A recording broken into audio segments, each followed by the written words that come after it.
नमस्कार, मैं हूं अनन्या शर्मा और द रोड टू ग्रोथ में आज हम बात करने जा रहे हैं नागालैंड की, जहां का हर पहाड़ी एक कहानी कहता है और हर ट्रेडिशन में कुछ इतिहास छुपा रहता है। आपने प्रेम बरसाया और इसके लिए मैं आपका हृदय से बहुत बहुत आभार व्यक्त करता हूँ। इस भूमि को प्रणाम करता हूँ, यहाँ की महान परंपराओं को प्रणाम करता हूँ, यहाँ के एक एक नागरिक बंधु भगिनी को प्रणाम करता हूँ। That I will bear true faith and allegiance to the Constitution of India. साथियों, नागालैंड के प्रतिभावान लोगों ने देश के विकास में अपना अमूल्य योगदान दिया है। ब्यूरोक्रेसी हो, सेना हो, स्पोर्ट्स सेक्टर हो, टेक्सटाइल सेक्टर हो, म्यूजिक हो, आर्ट हो, नागालैंड के लोगों ने हमेशा अपने भारत का मान बढ़ाया है।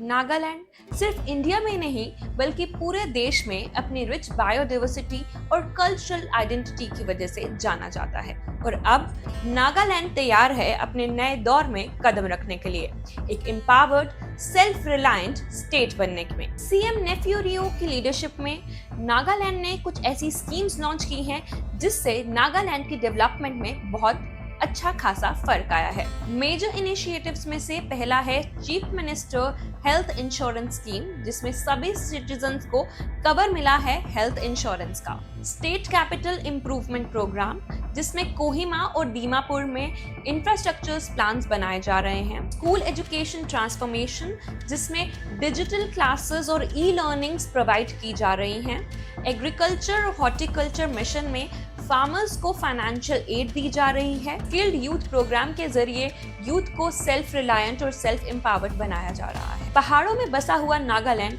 हमेशा से कनेक्टिविटी इश्यूज फेस करता आया है, लेकिन अब कुछ ऐसी स्कीम्स और प्रोजेक्ट्स लॉन्च किए गए हैं जिससे कनेक्टिविटी में ईज आ रही है। उनमें से कुछ प्लान्स हैं NH-29 का मेजर अपग्रेड, दिमपुर एयरपोर्ट का मॉडर्नाइजेशन और एक्सपेंशन, हर गांव तक बिजली पहुंचाने का मिशन और भारत नेट के थ्रू हर गांव को डिजिटल बनाने का विजन।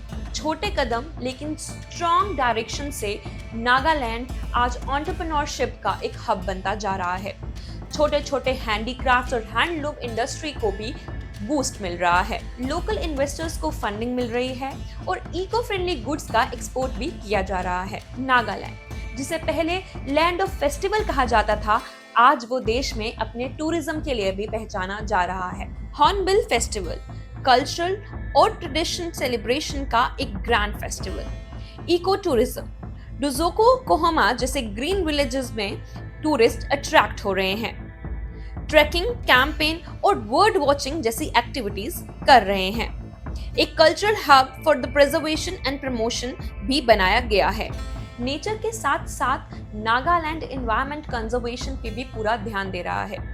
कम्युनिटी फॉरेस्ट को बचाया जा रहा है, कुछ रेयर स्पीसीज की अवेयरनेस बनाई जा रही है और साथ ही साथ उनके सेफ्टी मेजर्स भी लिए जा रहे हैं। सोलर स्ट्रीट लाइट्स और होम सोलर सिस्टम इंस्टॉल किए जा रहे हैं और वेस्ट मैनेजमेंट के लिए भी कई इनिशिएटिव्स लिए जा रहे हैं।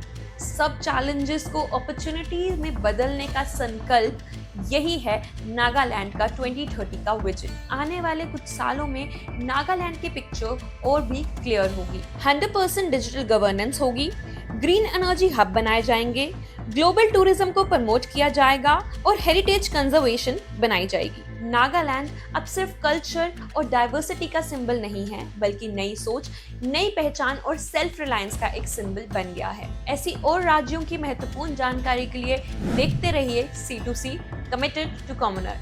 जय हिंद, जय भारत।